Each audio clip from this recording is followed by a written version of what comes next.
And we're live. Hello, friends. Amazing. Hey, Howdy, friends. Howdy, Amanda. Rand. Great seeing you here Hey. today. What brings me to this fine part of the world? It's not like we had this on our calendar for weeks now. What's a dazzling real worldite like you doing in a digital setting like this? All right. Hello, friends. I love that everyone knows to just be active and awesome in the chat. As usual, we have a pretty distributed audience. We have our friend Ronnie from SF, folks from London, Canada, Indiana, British Columbia, San Carlos, Tucson, beautiful. Cape Town. Wow. I visited Cape Town a couple times. It's gorgeous, just incredible. Yeah. Yeah, loved it. We did back in the old Moz days, we did this thing called Mozcation. Uh huh. Um, and the goal was essentially like kind of take mini version of MozCon on the road, which was our big like marketing event at that company and or customer event. And I believe Mozcation South Africa was kind of Wow. the biggest boondoggle we ever had. I think we spent like $200,000 to run an event there. Oh my And God. yeah, and we sent like tons of people from Moz really wanted to go. So we flew a bunch of people over from Seattle, and then it just turned into this extremely expensive thing. What was exciting was I think almost 400, 500 people came. Yeah, Belinda was there, right in Oh, the comments. cool. So folks, Oh, that's so folks cool. um, stuck with it, and we loved like South Africa was just amazing, just gorgeous. We kind of went all over the West Coast. We went like up north too, and amazing, just awesome. But not exactly the most efficient spend. The problem is when you get like tens of millions of dollars in venture capital, you you're encouraged to spend it not necessarily in all the best ways. Hmm. Yeah, and I mean to some extent, like, and once you have the budget carved out for the event or for the activation, whatever it is, then it becomes like, oh, now we have to spend all this. What else can we do here? What? Let's Yep. do this random cool thing with a cartoonist or random stuff like that where you're like, I don't know, this seems fun. Exactly. Yeah. So, friends, if you are joining us for the first time, or maybe just have forgotten how office hours goes versus other events that you might be more familiar with, generally, Amanda and I like to have a little bit of banter for a few minutes to give folks who are joining late a chance to come over. And that is why we will kick off with the actual topic Amanda's presenting today on creating quality content. However, anything that you would like to talk about on LinkedIn or Mastodon or Twitter, which somehow still exists, then you can use the hashtag SparkToro hours. And Amanda, Mm. please remind me what is the most common question that we get asked about office hours? The most common question that we get is, why is Rand so awesome? Um, we also get a lot of, hey, will I get the recording and will I get the slides?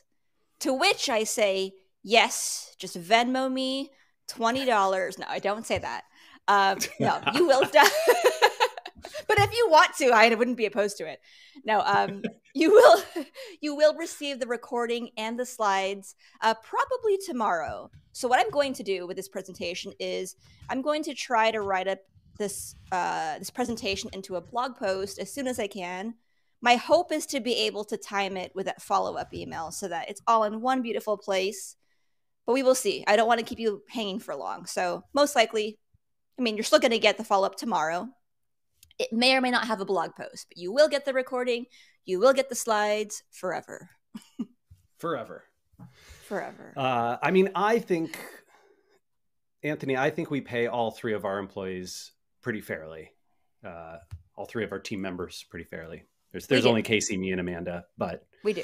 I have, Amanda yeah. clearly needs $20 from me, so I guess I'll send that over so I can get the slides and the recording. Uh, I have a yeah, feeling today's Rand paid more than himself, though, but I don't know, actually.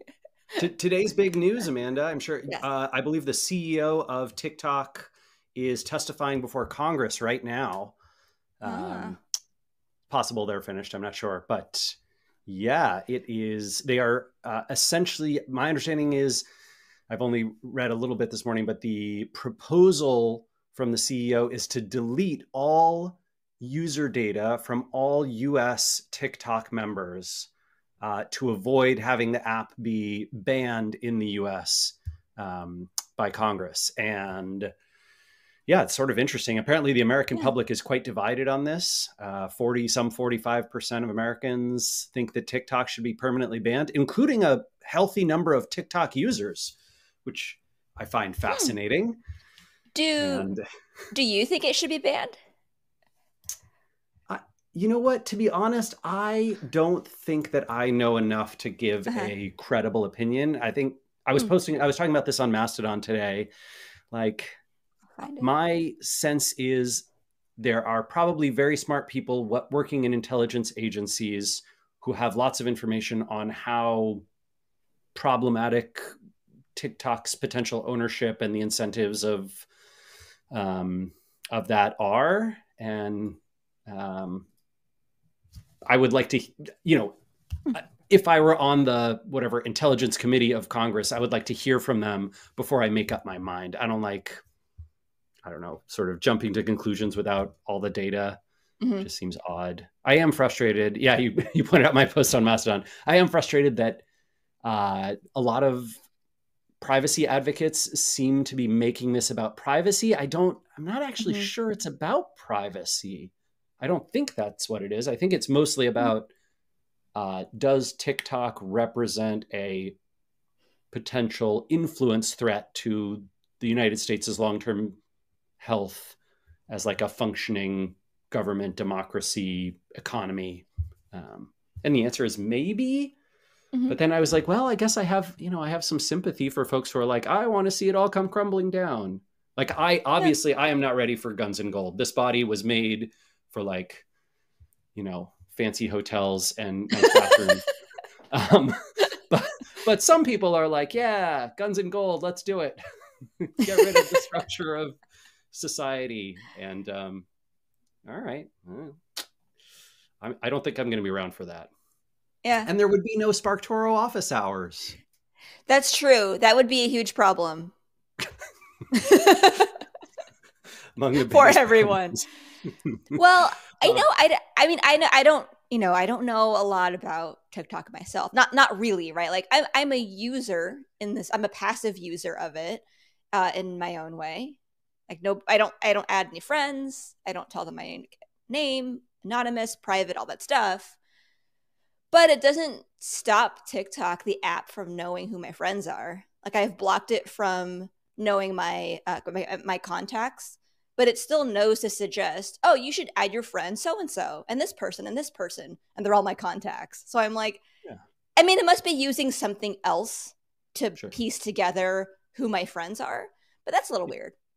But I Yeah, think yeah. the I mean, other, yeah, TikTok has a much more robust set of permissions than even apps like Facebook and Twitter mm-hmm. and whatever, LinkedIn or Reddit or something like that. Mm-hmm. But yeah, I think, as folks have pointed out in the comments here, right? Like I'm kind of less worried about whatever. I don't think the Chinese government knowing where Amanda is or which restaurants you visited or those kinds of things. I'm not sure that's the actual concern. I think that Yeah, the intelligence community in Congress is more worried about how effective is it if TikTok pushes a bunch of viral videos that suggest that an election has been delayed when it hasn't, or tries to push a bunch of information like, oh, this candidate who technically lost the election actually won and it's being subverted by dark forces, lizard people in the government, or whatever it is. And I think that's the primary concern, is that TikTok is both popular enough to have that influence, and that the owners have an incentive to make those kinds of things happen. mm-hmm. I think that seems to be the primary concern, Yeah, not privacy stuff. yeah. So just watch I out if TikTok videos tell you that your election's been delayed or that your preferred candidate who lost actually won, maybe take it with a grain of salt. Yeah. Yeah. I think the last thing I would add is just I do think it's a huge problem that our apps are banned in China. Like, it isn't really fair, right? It's not competitive. I don't know. I think even just on that principle of it not being fair in that regard, I'm not really opposed to the ban. I don't know. Like, I'm a passive user. I enjoy it. Genuinely, there is a lot of content there that I do find helpful. Yeah. Um, but I also think, you know what? If we ban it here, everyone's going to take it to Reels anyway. Like, we'll still find it somehow. And you know what? I don't need another social media app. I just don't. You know what? Just take it away. It's fine. There are a few. Plus, I want to see more of you on Mastodon, which is just lovely. I did Yeah, have a actually, post yesterday that didn't do terribly, so that's fun. Amanda, that's actually a fantastic point. I had somehow forgotten in all of this that how much China locks down Mm-hmm. the information that's available to their population and sort of controls that. I think that's a very reasonable concern to have. So fair enough. Friends, I believe we are ready for Amanda's absolutely incredible presentation on how to create better content. It is great to have you all here. This is actually one of our most popular SparkToro office hours ever. And I think that is because things have been growing and ramping up and many more of you are joining. But Amanda also has just a terrific talk and a great story in here as well that I'm very excited for her to kick off. So Amanda, I'm going to leave it to you. Remember, if you want to post about this, you can use SparkToro hours as the hashtag, and the slides, the recording, all of this will be available right after the event. You'll get it from Wistia and you'll be able to access it at this same URL. All right, friends. Thank you. Thank you, Rand. And of course, drop in your reactions, notes in the chat if you'd like to. And yeah, if you have any questions along the way, drop them in the chat and we'll try to keep up with them. And yeah, if you have I'll try to keep an eye as I do the presentation. And then of course, we'll save time at the end for Q&A like any other very nice webinar. Woo. All right, friends, I assume that you can see my screen and that if you can't, you'll freak out at me.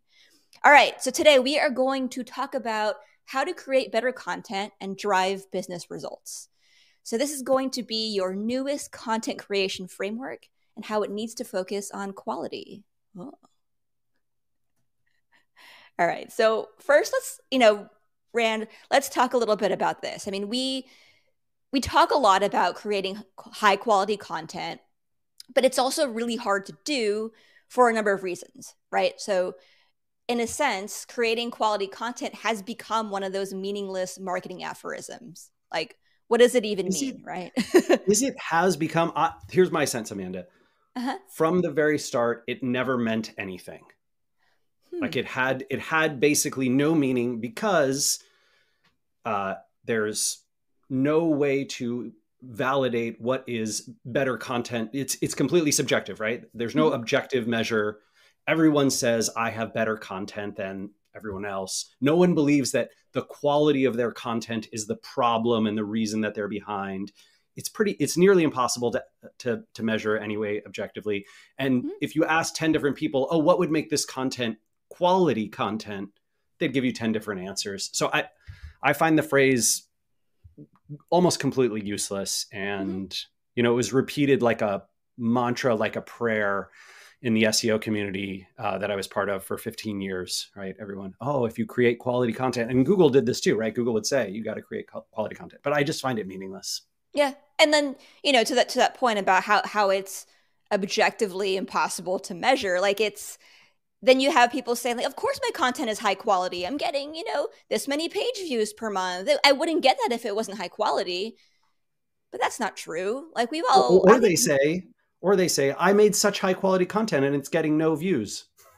That too, yeah. And I also know this because I've created some like side project blogs that I know have crappy content because I made it because as an experiment, and I've seen it drives like a few thousand page views per month. So no. Oops. Also, okay. Some better options instead of saying just create high quality content is Instead, maybe try to say, we need our content to be X or more X in order to accomplish Y, right? So that's nice. That puts it into a sort of, a sort of formula that we can wrap our heads around. Absolutely. An X can equal any combination of, could be any of these, could be greater depth of coverage, more notable author or authors, it's easier to read, or it's more dense and more complex, provides greater unique value. Oh, more, right? Better illustrated, so better amplified, more humorous, uses keywords in a more adroit way. Nearly any other adjective in the dictionary, which is why the whole quality thing is such a useless word. Such a useless word. This is what I'm saying, right? So like, I think if you have a goal and your content doesn't yet accomplish that goal or doesn't accomplish it as well as you want it to, then you should figure out which of the things are the gap between what you want and where you are today. Mm-hmm. And you should make those the projects and tactics that you pursue, rather than saying, we need quality content, or we need more quality content, or we need to create higher quality content. I just don't think that's a useful way to frame anything. And I think if you adopt a framework like this, you're going to outperform all of your competitors who are just trying to do content. Right. Quality content. And finally, why? Now, why is going to be your measurable goal, or it better be, right? The goal or goals that lead to a desired business outcome. Nailed it. All right. Bam. There you go. Quality content done. It's done. Bye. No. All right. Story time. So here's where we have our story. Okay. Long time ago, quite a while ago. But this is, I think, representative of a problem that we all face at this point in content marketing. So I think this is not just about organization size or tenure of marketing efforts. So I think this is a pretty relatable problem. So years ago, I was heading up B2B content for Fitbit. And when I started this from scratch, content, was initially all about fulfilling unmet demand. Our sales team needed collateral. Our customers needed case studies to see examples of successful programs, all that good stuff. So I made all that content. But a couple years into my job, our addressable market changed. So we were no longer just selling fitness trackers to HR and benefits leaders. We were now going to get into partnering with health plans, working with health systems, doing things like helping patients who just had surgery monitor their activity so that they know they're getting better, right? These things that are all related to health, not so much corporate wellness. And so we knew that we needed to be taken seriously in the health management or condition management space. We wanted people to think of Fitbit in the context of managing their sleep, recovering from surgery, managing their type 2 diabetes. And so in order to be taken seriously, we needed to bolster our credibility in those health conditions. We needed to create better quality content, right? And so for us, in that stage, we knew that quality would be correlated with credibility. How do we focus on credibility? And it was really hard, right? Why is establishing credibility so hard? Similar to the whole quality issue, it's subjective. What's credible in one area isn't always credible in others. So for one industry, it could mean participating in peer-reviewed research. But for another company, that credibility could mean just sheer volume of sales, like having just a ton of happy customers.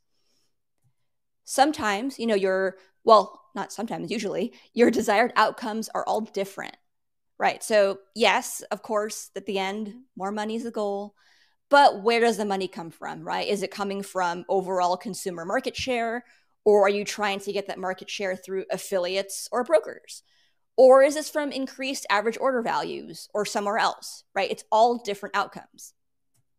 And then finally, product effectiveness is conveyed differently. So for a consumer product, effectiveness might be proven through a bunch of, genuine positive reviews. For an agency's service, this might be proven at a much later date, right? When the work is completed, the client has had a couple months to gauge success. Obviously, longer lead times mean you're not going to collect hundreds and hundreds of testimonials. So it's different. And so as a result, we just don't have universally agreed upon metrics for credibility or even for quality. So with that in mind, how did I do it? How did I approach this problem of making Fitbit more credible in the healthcare space? So this challenge wasn't about uncovering SEO opportunity. And I wasn't going to measure success by page views or even just click-throughs. What I did know, though, was I knew the outcome. Like I knew the desired outcome. And I knew the outcome was I wanted to see our sales and partnerships teams secure meetings and close deals. Look at all these happy people securing deals, right? Yes, it's watermarked because I'm not going to pay for that. I'm not paying for stock images. And iStock can get full credit for this beautiful image. They can have it. Okay, so we knew the outcome that we wanted. Then came, how do we reverse engineer this process, right? How do we, so what I'll say is I had to create some of these frameworks to reverse engineer and move forward. And I think a lot of this actually, as I was writing this out, much of it guides how I create content even today. So here we go, outcome. Here's what I knew. More meetings, more deals. Zooming out on the problem, we were a Fitbit, right? It was a beloved consumer brand, but we were still underdogs in the health and healthcare space. So we needed to be taken seriously, establish our credibility. And so we needed to elevate the quality of our content. But I had to think, okay, this is still pretty nebulous, right? What takes us from our opportunity to our outcome? Right? For us, it was not an SEO-driven blog. For us, our main distribution channel, or that most impactful one, was our sales and partnerships teams.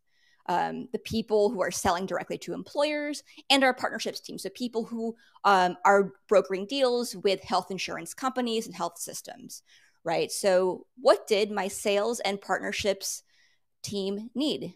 They needed conversation fodder, right? They needed to look smart in these meetings. They needed industry knowledge. They needed shared terminology. So they needed this sort of how, right? They needed to know how to speak the language of our customers or potential partners. They needed proof points. So proven outcomes. Like in the case of Fitbit, we needed proof of outcomes on things like better biomarkers, right? Decreased cholesterol, things like that. We also needed trustworthiness. So some kind of proof of professionalism. For us, it was making sure that we were very upfront with our messaging of being HIPAA compliant. That was a big deal for us. That was very much in line with our trustworthiness. And finally, testimonials or happy customers. This came in the form for us of not just case studies, not just nice testimonials or quotes or human interest stories, but also having good references, right? Having people who'd be willing to talk to potential customers and go to bat for us. So a lot of this, right, is quality and style. A lot of what I've just outlined is what you say piece, the things that you need. Like you need conversation fodder, shared terminology, proof points, trustworthiness, testimonials. You need all these things. And then there's a style piece, which is also really hard to define, right? It's how you say it. It's maybe the uniqueness of your information, the voice and tone that you take. Author qualities, right? Like their trustworthiness, their fame, and their novelty. Several years into my tenure at Fitbit, we finally then had a chief medical officer we brought on board. And so a lot of the content we then created was through him, right? It was content that he approved, that he wrote, that I would help edit, but he approved it and made sure it was all up to snuff. How you say it is also depth and breadth of data, visual aesthetics, comprehensiveness, interactivity, a lot of different things, right? If there's anything else that you'd like to add? I'd actually be curious if anyone else has anything to say on style, like what else can inform better style content? mean, that list is infinitely long, right? Mm-hmm. Richard says, isn't valuable content that's personal, practical, and timely to an audience, doesn't it have the best chance of getting read, like Rand talking about TikTok? Yeah, I think so. But I, I I think it agree. depends on your audience. Oh, that's true too. I mean, Like I there's agree some, that it's time, like there's a timeliness factor. Does it yeah, always need to be practical though? I think it this depends is on what the I'm saying, right? context, Like right? I think that what's great about the story that you're telling here is essentially that the content you created and the attributes that you chose to invest in, I mean, you, the whole content team at Fitbit, right? Mm-hmm. You decided on things that would accomplish your goal with the audience you wanted to reach, which was fundamentally different from like, you know, person who goes running and wants their Fitbit to measure their steps more accurately. Mm-hmm. And that is what helped get you to there. But I think the problem is that many of us take this view of I did quality, whatever definition of quality content somewhere in the past, and it worked well. And so now I am trapped by that mindset.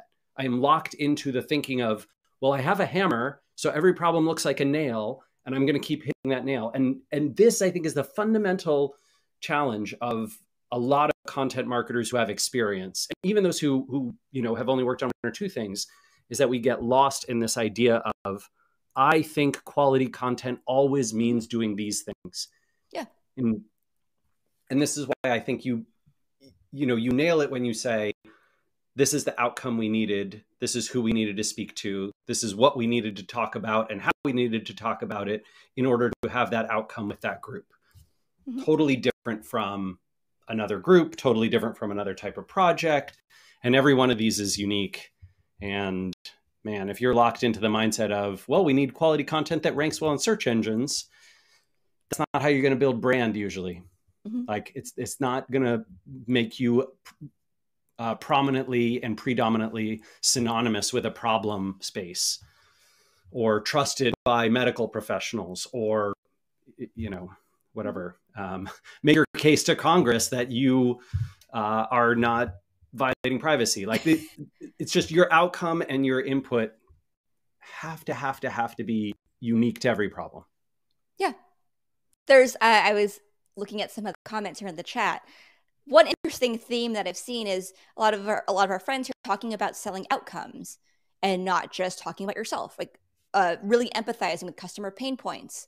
And I agree. But here's also the thing: if we're going back to style, I don't think that's a style in which you communicate. I think that's the goal, like or not the goal. Actual goal is, you know, increase revenue, more customers, but that's sort of the strategy that you would take. It's not really so much the quality as it is that's just what you do, right? When you create content, like when you create content, you just focus on the customer. That's just how it is. But anyway, Yeah. oh, I forgot my next slide. Okay, so I bet it's still in there. good, it's still here. The AI generated it just now, so that's good. When you elevate your content, right, you elevate your thinking. And when you elevate your thinking, you go beyond just the standard SEO and content goals, and then you start thinking about how your content meets business goals. So what I'm getting at here is that when you elevate the quality of your content, by very nature, you're elevating the quality of your thinking. And so you're thinking more holistically about how your content meets business goals. What I like to say is you're effectively thinking like the CEO of content, right? You're not thinking like a content marketing manager. You're just thinking about how to market that content. You're thinking of things like, I need to source more evidence of our product improving people's biomarkers so that I can arm our sales team with proof of effectiveness, right? You start thinking about things like, I need to talk to our customers to source a human interest story with outcomes so that I can beef up this case study and supply our PR team with fresh talking points. Or you're even thinking about things like, I need to go to that industry conference so that I can be in the room with those decision makers in our industry, receiving the same info that they're receiving so that I can speak their language and create content that resonates with them. So all these things are not really related to SEO, not related to your page views. They're related to how you think about content and how you think about it within the context of your business. All right. Yep. I love the be in the room where people are receiving information. I think it's really tough. Like I talk to a lot of folks who are like, gosh, I don't like being on social media, or I don't like, I feel like I've already learned all there is to learn. And if I go to this conference and sit in the room, like I'm not going to learn anything new from the speaker on the stage. And I think fundamentally, if you're in marketing, that's a big mistake. Like your whole reason for being a marketing professional is to gain a deep understanding of the people that you need to reach and talk to and communicate with, and build up an understanding of what they consume and why, and what do they care about and what do they not care about. And conferences can do this, events can do this, webinars can do this, meetups. But if you're not an in-person type of person, you can do this on social media as well, LinkedIn, and less so Twitter these days, but previously more. And certainly whatever communities your audience is in, the Facebook groups they're part of, the subreddits they're in, if they're people like me, right? It's kind of like more Mastodon-y stuff. Could be Instagram, like. But if you're not there, if you're sort of like, I get worried. I don't think you're going to develop that empathy.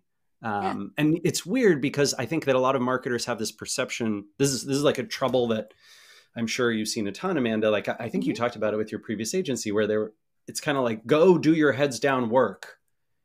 And I don't think a lot of people understand that for marketers, 60, 70% of our work should be talking to, engaging with, and listening to, passively to, customers and potential customers, like being in those environments. It doesn't seem like work. It's like, what are you doing? You're messing around on Twitter. You're messing around on LinkedIn.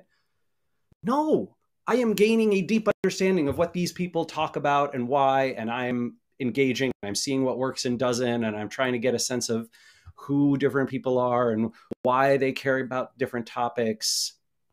Anyway, blah, blah, blah. That's my rant. Yeah, definitely.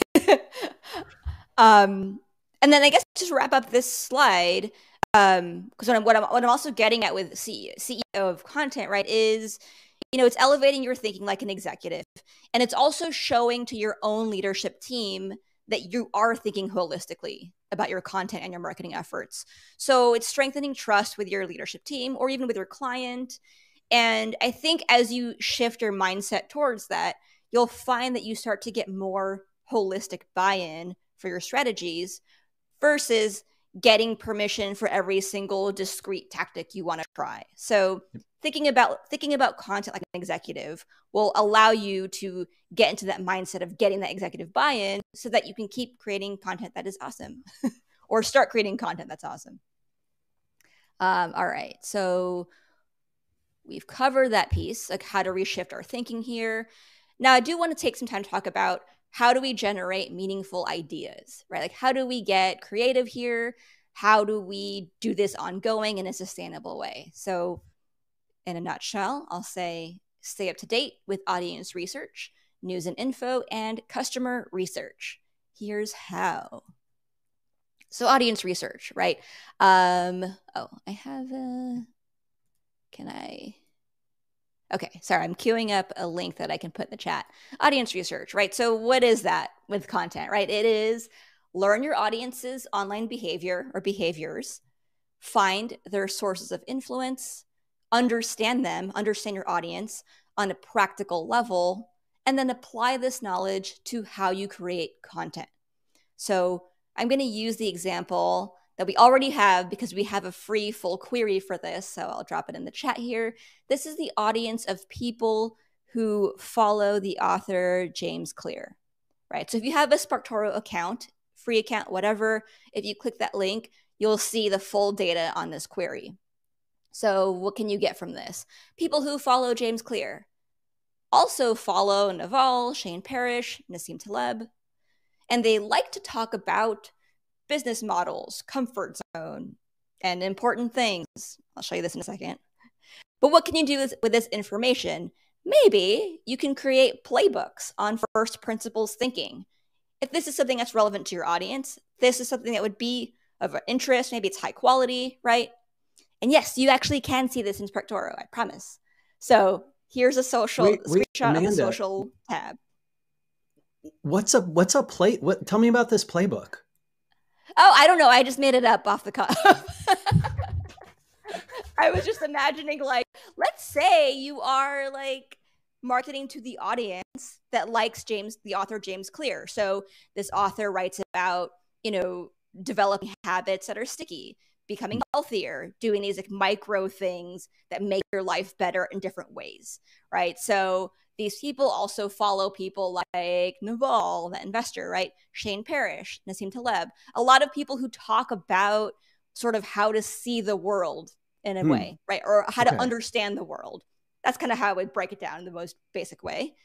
So then these people like to discuss business models, I think stepping out of your comfort zone, things like that. So if you're thinking about this audience who cares about these things, maybe you can create content for things like, how do you think through the different kinds of business models from first principles? How might you think about stepping outside of your comfort zone if that's not what you're comfortable with, right? I mean, like, what if it's something you don't normally do? How can you go back to first principles to think about how to do this, right? So things like that would break things down in a meaningful way into micro actions that your audience would care about, right? And this is an audience that I made up, or this playbook I made up, but this is something you can do pretty quickly if you are understanding what your audience knows and cares about. Okay, I really like this idea of like build your marketing playbook for your content marketing playbook for your audience based on understanding lots of attributes and behaviors and demographics about them. That makes a ton of sense. I don't know why I like the word playbook, even though I'm not a sports person, but it makes sense. I like it too. Yeah. It feels so practical, doesn't it? It's like, oh, I want to like print that out and like read through it. I need that. I want you to make an example playbook that we can like show people on the on the blog. Maybe I'm making a note. I think the blog post will essentially be a playbook. It's going to be like your playbook to higher quality content. Yeah. Amanda, I think we've already determined that doesn't mean anything, but yeah, that is funny because like this is a segue, but like when we were talking about this presentation, you were like, "Oh, what's it called again?" I was like, "I don't know. It's something about content." Because quality, better, create, improve, like these things are just so squishy that it's even hard for me to remember it. Or I'm like, yeah, content, that's like better. But anyway. Yeah. I mean, I think you found the playbook. I think you found the title for the blog post. Yeah. Oh, I love what Ronnie says here. Ronnie says one of the most successful pieces of content we published at my previous company was, okay, so we found that people were following Malcolm Gladwell, and so we approached a guide as if he wrote it, which is wonderful. That's a great example, right? Tapping into an existing style or way of doing things and writing that content in a way that you know is going to resonate with your audience. It's beautiful. Oh, thanks, Ronnie. Love it. All right, so we talked about this, but I'll show you the specifics of this. Like this is, you can actually see this in SparkToro. So I said people who follow author James Clear, engage with Naval, Shane Parrish, blah, blah, blah. These are some of the most popular social accounts in this audience. Text insights, right? So these are the phrases, words that people often talk about that they use that they use publicly online. So we have comfort zone, business model, important things. I don't would be curious if anyone could create a playbook on important things, but these are all things that are representative of what actually is top of mind for your audience.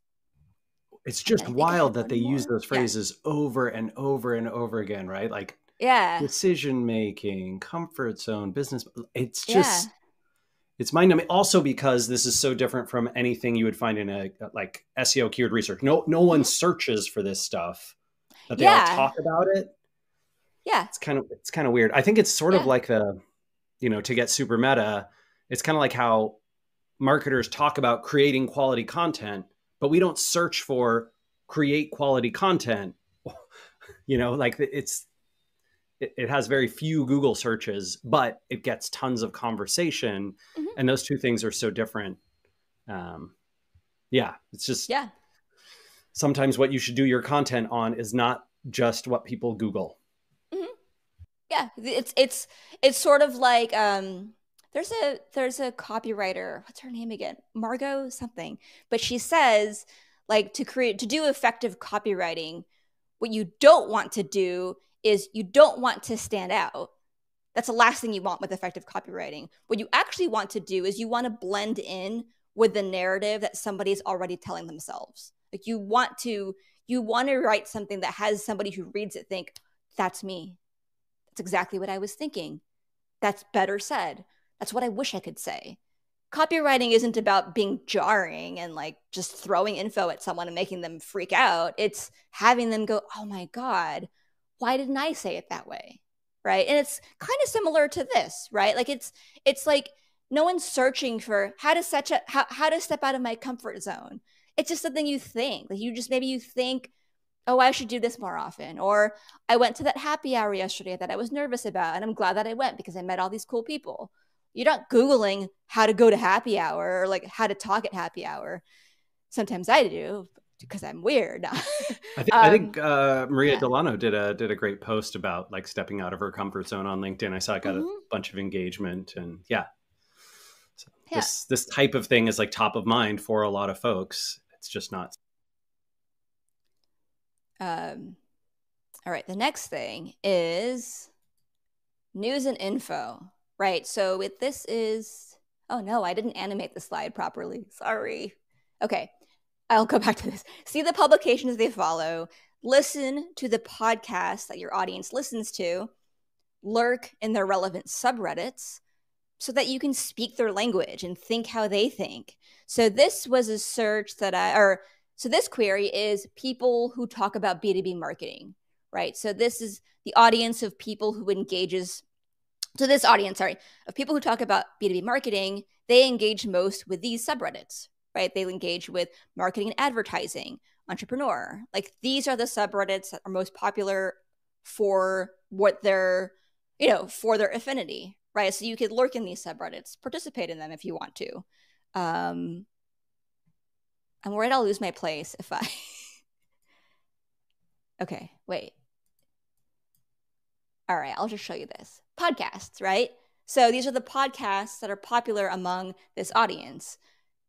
Marketing Smarts, CX Cast, Content Inc., right? You can listen to these podcasts. Maybe you'll get ideas for topics to explore at your next blog post. Or maybe you'll get an idea for who to partner with. Like maybe one of these guests are amazing. Who to partner with for your next webinar, right? Okay. Sorry for messing that up. Okay. It's fine. I love the live edits. That's great. All right. And finally, we have customer research, right? Talk to your customers. That's the advice. Talk to your customers. Something I like to do, is my little pro tip, is to create a customer advisory board. So this is an unofficial thing. These are your customer besties, right? The people who you have a direct line to. You seed ideas with them, you get their reactions to your thoughts, like maybe some early blog posts, things like that. Your sort of unofficial advisory board. The people who, and I say customer besties because what you don't want is you don't want a customer who's just going to say like, that's amazing, that's perfect, thank you so much. You want a customer who's going to say maybe something like, oh, that idea doesn't resonate with me, actually. Like, I see where you're going, but I don't actually have this need for, creating better podcasts because we're not interested in doing podcasts and we're very bearish on that as a channel, not interested. Maybe someone else will care, but I don't, right? You want someone who can push back with you on that stuff. Anyway, lots of ideas here.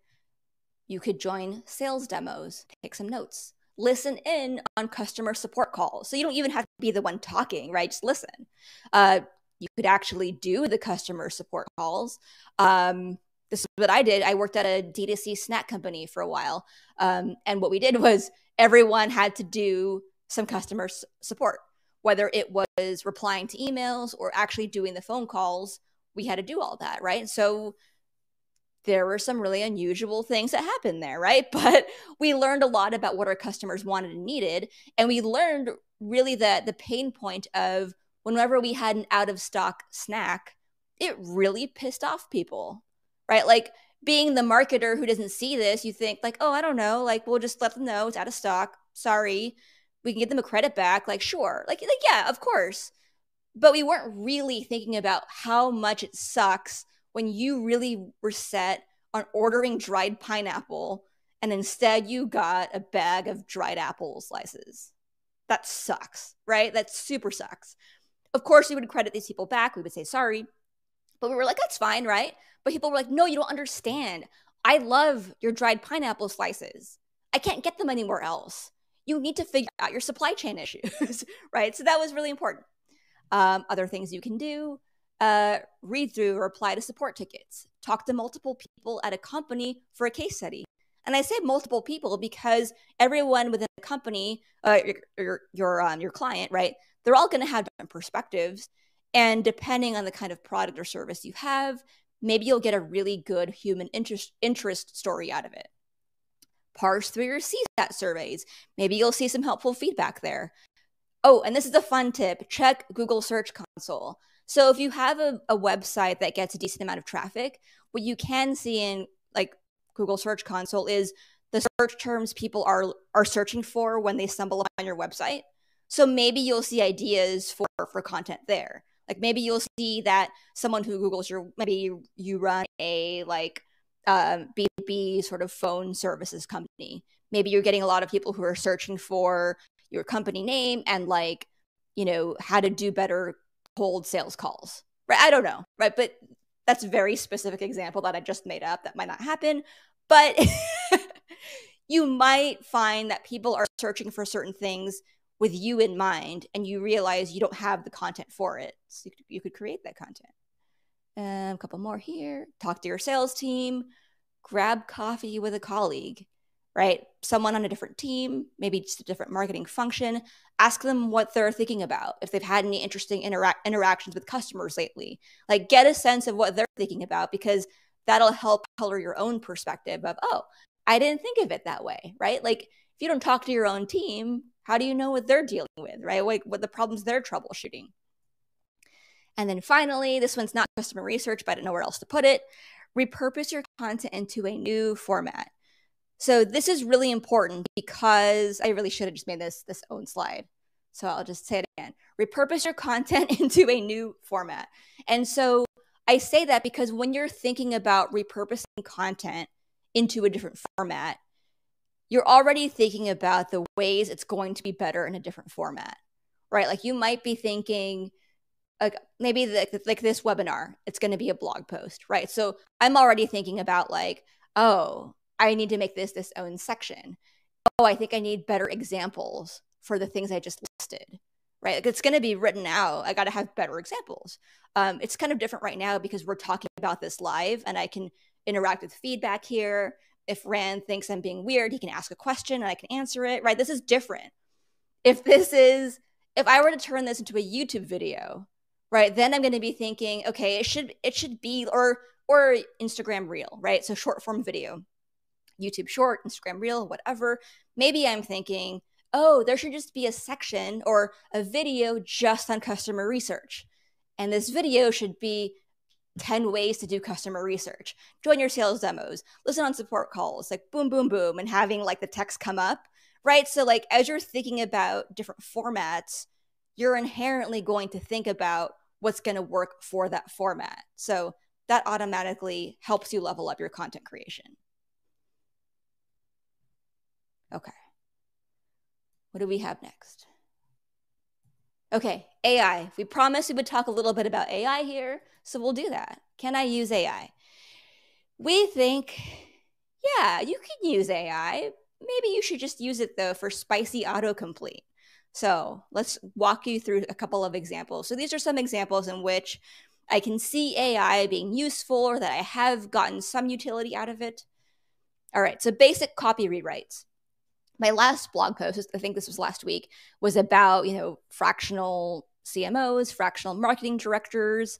I plopped in my copy into Every's Lex.app. So Lex.app is a writing app that uses GPT. And I had it generate some headline ideas for me. This is kind of fun, right? Beyond the FCMO, the upsides of hiring a fractional marketing director, alternatives to the FCMO. These are all kind of interesting, right? Like, I don't think these are bad headlines. I think these give me some things to react to. Like, that's interesting. And it's rewriting what I already have. So that's kind of cool. I've also used AI for drafting, doing a first draft of an outline. Have not had great success with this. And so I'm going to emphasize first draft, right? So this was, I asked OpenAI's ChatGPT-4, create an outline for me about creating high quality content. So what did it say? Introduction, importance of high quality content. Yeah. Understanding your audience. So it has a whole section on buyer personas, the ideal customer profile, conducting market research. This already to me sounds like a different blog post, but okay. Define your content strategy. Okay. Craft compelling content, right? So overall, this kind of reads to me like a what is content or like what is content marketing post, not really a creating high quality content post. But you know what? This gives me initial pushback, right? This gives me something to look at and be like, I'm not going to do this. I'm going to do it this other way. That's something else. I tried this in Google Bard to see how this would be different. So what is quality content? The body was choose a topic that is relevant, do your research, write in a clear and concise style, blah, blah, blah. Conclusion, summarize the key points, leave the reader with a call to action. Okay, this is like an outline for every blog post ever. So not really that helpful yet. So proceed with caution maybe. But okay, here's where I have used ChatGPT for successfully. This was I hired a contractor recently to do some work in my house, or I was collecting some quotes, and I wanted to decline one of the contractors. And I don't know about you, but I have a lot of anxiety with dealing with like saying no and declining people. So I was like, maybe ChatGPT can do this for me. So I said, can you draft a note for me that politely declines a general contractor for their services? At last, a great use for ChatGPT. Oh, yeah. Yeah, so like great. Overcome your anxiety about sending messages. Woo, right. Brilliant. Genius. But look, I mean, this is like the 4-paragraph email. That's too long. So I said, okay, can you rewrite this in half the length? And it did. So you know what? I honestly just copied and pasted it and used this. So I think this works. This works for impersonal messages. You don't need a lot of like context or a lot of detail. You just kind of need it to accomplish the thing if it's impersonal. So that was helpful. Dope. This, I think where it can be helpful, where AI can be helpful right now is a starting point for research sometimes. So here's what I did. I went back to the Lex app using GPT-4, and I typed out in 2020, Fitbit's market share of smartwatches was, and then I had it autofill the rest, which was kind of cool because I wanted to see what stat it would come up with. And it says 17%. Apple dominated the market with a whopping 55%, blah, blah, blah, blah. Well, that's kind of cool. And so I searched for it. And this one actually was true. Oh. Yeah. So that was like, great. But that was the thing. I verified it, right? I didn't go like, oh, perfect, great, no citation, keep moving on. It was, okay, maybe this is actually true. The other thing to note is this is 2020, right? I wasn't asking what is a 20. There is no 2023 market share because it comes at the end, right? There's no 2022 one. We'll get to that in a sec. So this helped. All right, I did another one. Okay, in 2020, digital advertising spend grew by how much? 12%. This is right. This is from the the Interactive Advertising Bureau with PwC. Okay, digital ad spend grew 12%. But Amanda, is it saving you time? Because you have to verify every fact. That's true. Because you can't trust it, right? I Like could it have can. separately.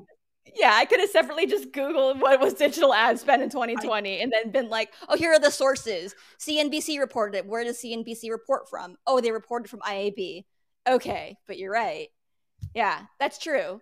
And then here is so remember the info from GPT is outdated.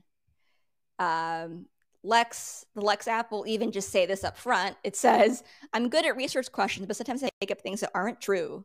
And I don't know anything that happened after June 2021. So it's outdated. And it makes shit up, right? If it doesn't know, it just goes, yeah, this is what this is.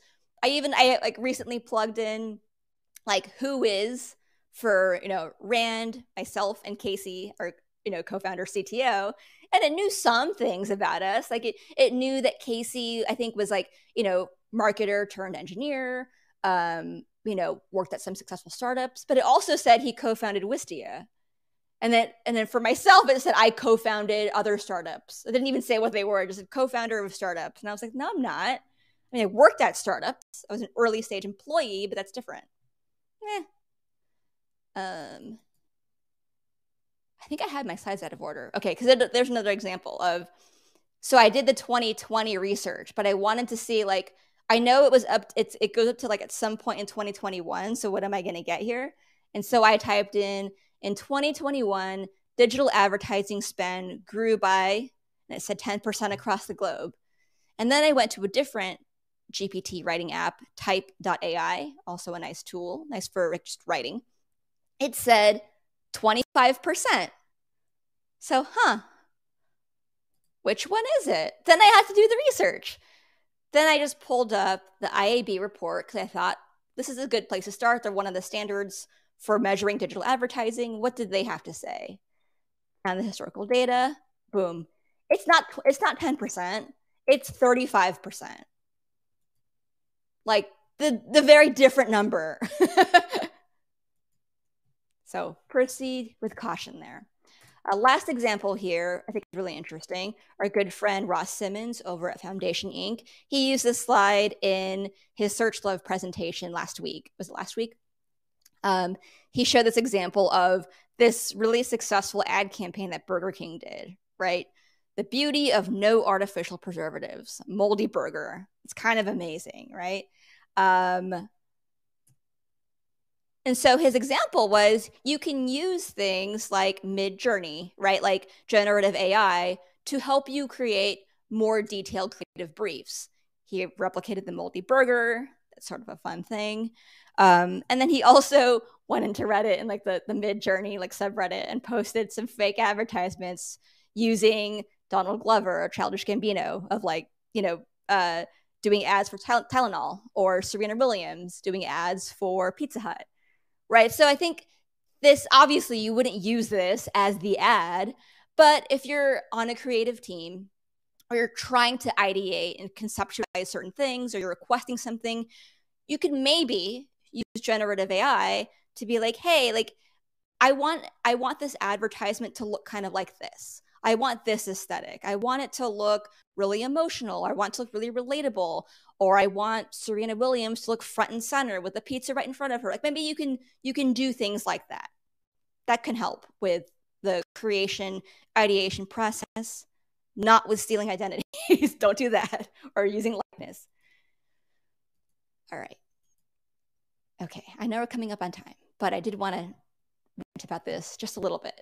So I'm not saying that AI is not significant or that it's not helpful or that we can't use it to change how we do certain kinds of automated tasks.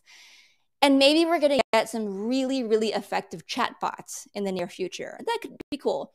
And honestly, I appreciate right now that it fulfills a couple of SEO queries for me without my having to wade through Google search. But do I think, is it going to revolutionize everything tomorrow or next week? I don't think so. because by its very nature, AI, GPT is outdated, right? I think its capabilities work fine for impersonal and unchanging information. So maybe if I want, I can check GPT, and I have, for like, how do you make a dirty martini? Cool. Gives me a basic recipe. I can make it. I'm sure it's fine. But can it tell you my favorite dirty martini from one of my favorite waterfront bars in San Francisco? Of course not. You have to do separate research for that. Talk to somebody for that, right? It can give you like a thing, but it's not going to give you the thing. So that's sort of my rant. And maybe the last thing I'll say on AI GPT, the thing that I actually worry about is this sort of cold reading effect, right? Where cold reading, that's what like mentalists and like magicians and psychics do, where they look at you, they meet you based on maybe how you're dressed, how you look, your demographics, your age, how you carry yourself. They make assumptions about you and they give you a cold reading. They say like, oh, you're in a period of transition and something is going to happen that's really impactful in your life. And you think, that's me. Something is going to happen for me. But that could be true for anybody. So that's kind of what I worry about with some of these, like, oh, like GPT is so mind blowing. It's like, I think it was just that it was like kind of accurate in a way that horoscopes are all kind of accurate for us. And people think, oh, this is real. When it's like, no, it's not really real. It was just like directionally correct based on a bunch of data points that it inferred. Yeah, that's my soapbox there. Excellent soapbox. All right, should I keep this moving? Yes. Okay, sorry, friends. I didn't forget. We do need to talk about how to gauge success. What are our new KPIs for quality? So one slide, a lot to go through. Here are some new KPIs to kind of help you gauge along the way how successful the quality of your content is. I have 6 factors here. So you can look for things like whether it's shared off platform.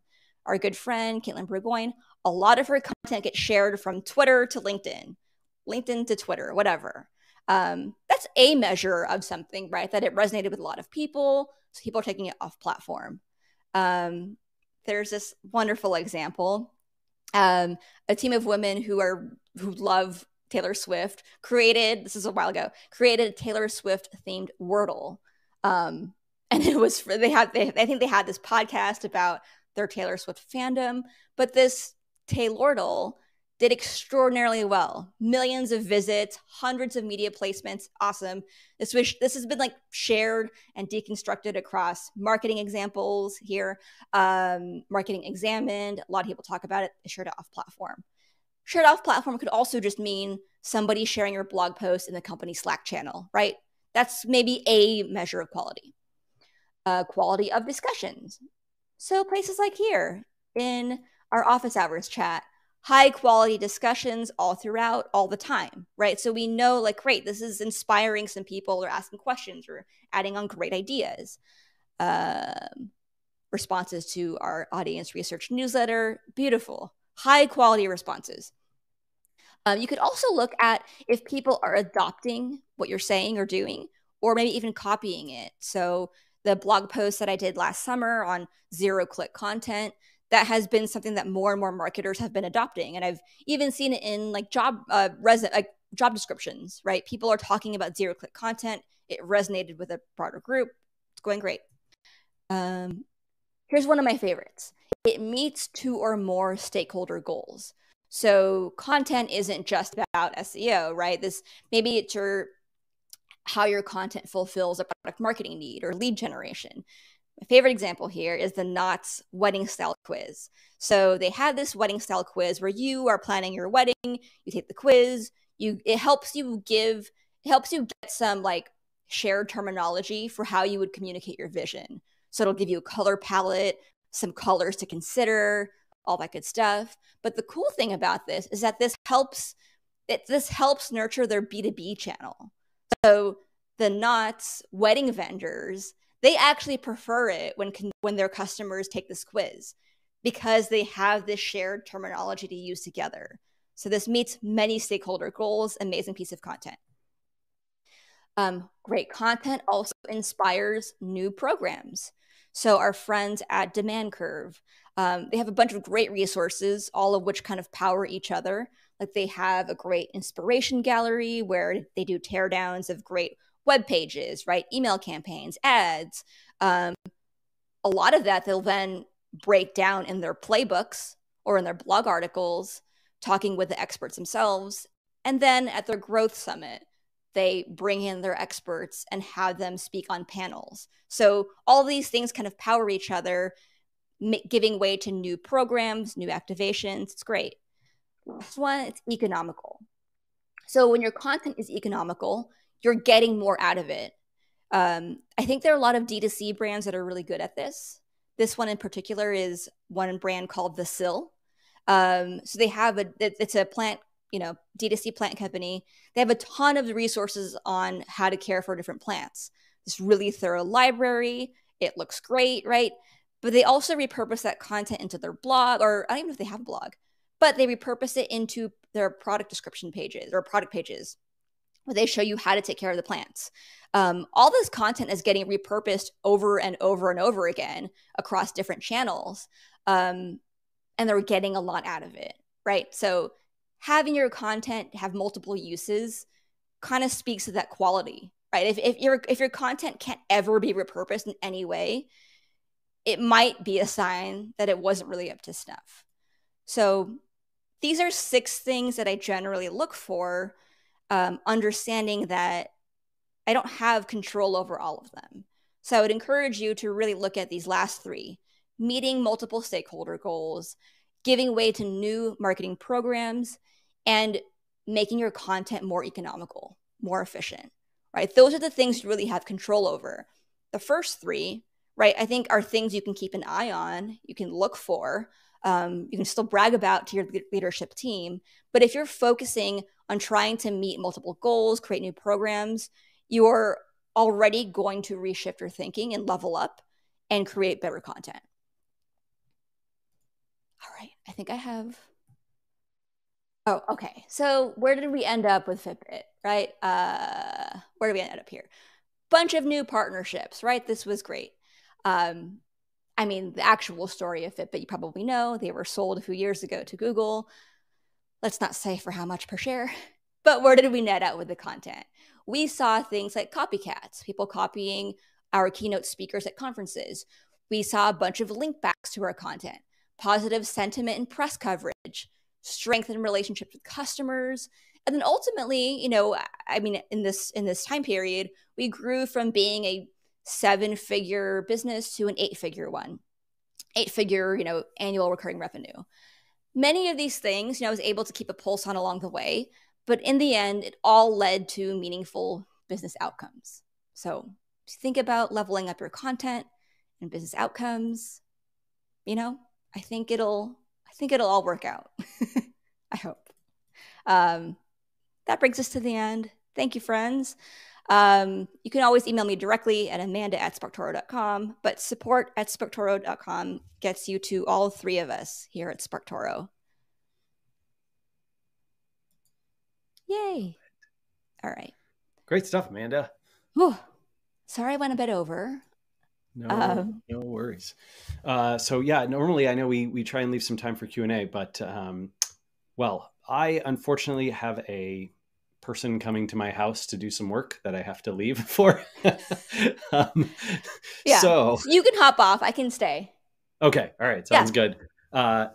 Yeah. Thanks everyone for joining. And if you have questions for Amanda, please, leave them in the chat. She'll answer them.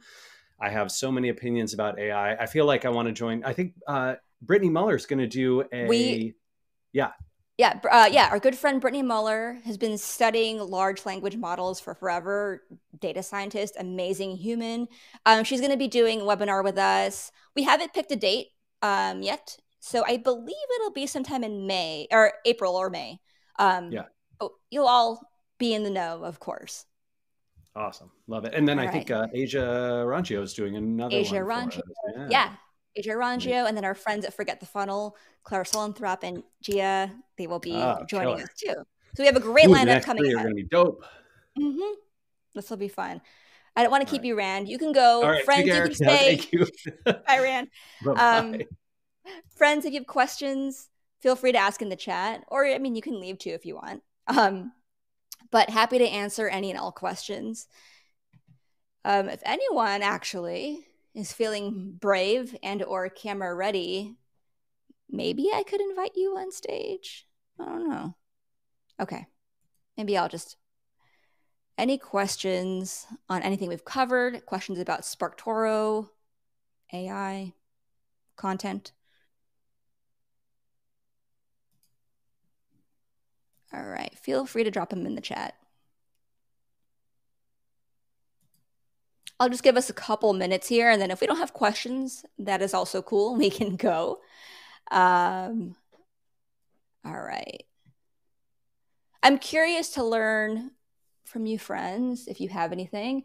If anyone has their own KPIs for content quality, curious if you want to share in the chat.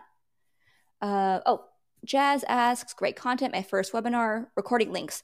Yes, actually, as soon as this ends, the video will be available on this very link. So it's available right away. And then by tomorrow, I'll be sending over the slides and this recording just to make sure that you have it. So yeah. James asks, in the context of everything you talked about, how important are keywords? So keywords are still important. I mean, keywords or doing a keyword research strategy will show you the high volume keywords in a given niche, right? What are the most searched for terms?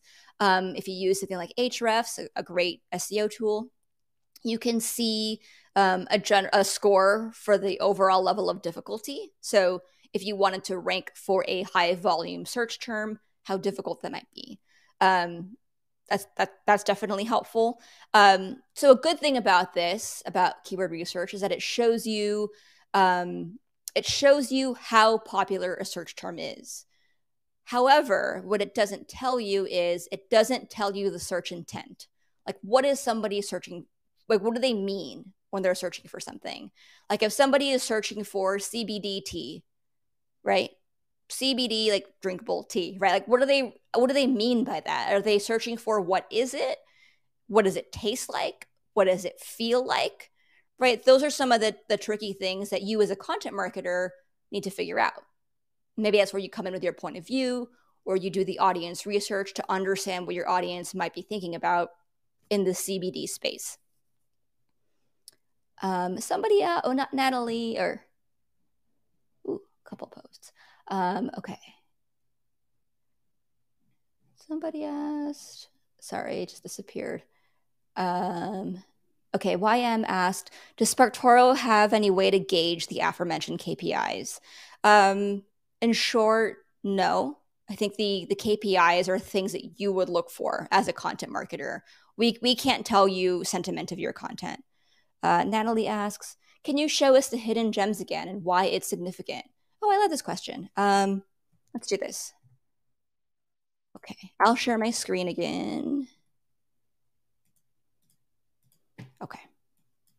So I'll just show you some whatever query that I already have. Let's do the James Clear one since you all have access to this. I will drop this in the chat again. Okay. So the James Clear query. So if you wanted to find hidden gems, something I would want to look for here is the people who follow him, or people who follow James Clear also engage with these accounts. Then I would click on filters, hidden gems. So these are the accounts that might not be mainstream yet, right? They might still have a sizable, they would have a sizable following, but it's not going to be in the millions. So maybe you want to see only gems, right? Maybe exclude popular accounts. I don't know. Apply filters. And then you see folks like Dickie Bush, Ana Lorena Fabrega, Nathan Barry, K-Pax, right? These are all people who are, I think, well known in their niches, right? But might not be mainstream yet. So that's where hidden gems can be super helpful for just finding, more people. And of course, see, lots of people here. You can also export this as a CSV, which is pretty nice. Okay. All right. Thank you, friends, for your feedback here. All right. I think we'll cover a couple more questions. Tana asks, I have a small cleaning company, so it's B2B. So, meaning it's operations managers, which could be anybody. How might I target them with content on social media? So things that I might do, like on SparkToro, is if there is a pretty common topic that these people might be talking about publicly online, I would do a SparkToro search for my audience frequently talks about blank and type in the phrase, and then just start to see like who are some of the social accounts that are relevant there. Or you could even just see if there are other relevant phrases or hashtags that they also discuss publicly online, and then think about creating content based on those topics. You could also, if you wanted, right, you could pair that with a keyword research strategy where you do some keyword research of your niche of like operations management, cleaning company, seeing what's high volume there and seeing what maybe the overlap looks like in the topics in the SparkToro. That might be kind of interesting. Okay. All right. Thank you, friends. All right, Maria. Maria asks, what mistakes do you see marketers make when defining quality or trying to improve their content quality? Are there common misconceptions? That's a great question. Common mistakes I see is when people use the traditional content, the standard content KPIs as a measure of quality. Like people say, like, oh, but we ranked high in search for this term, therefore we have high quality content. Or, we have this many page views, or even just, page view time is this much. Those things don't really tell you quality. Like, what if you have a long dwell time on your website because people are looking for something? That's possible. It doesn't necessarily mean that the quality is high. So that's a kind of a big thing. And it's not to say that those things are not important, right? Of course, you want more page views and stuff, but that's a different measure, right? That's the quantity piece. That's probably more a sign that your website is set up correctly or that you're executing upon SEO goals, which is great. It's just a different thing. Other things but quality are, I think, another big thing is just people not paying attention enough to their audience, like to the sentiment, what people are saying about them online. There's a lot to be said for stuff like that. And one thing that I would suggest to content marketing managers, especially if you're in-house, is honestly make a rainy day folder, a swipe file, whatever you want to call it, and save all these screenshots and links to the things people say about your content, whether it's an email, whether it's on social media, and sharing it with the rest of your team to say like, hey, like this person in our industry really liked our blog post.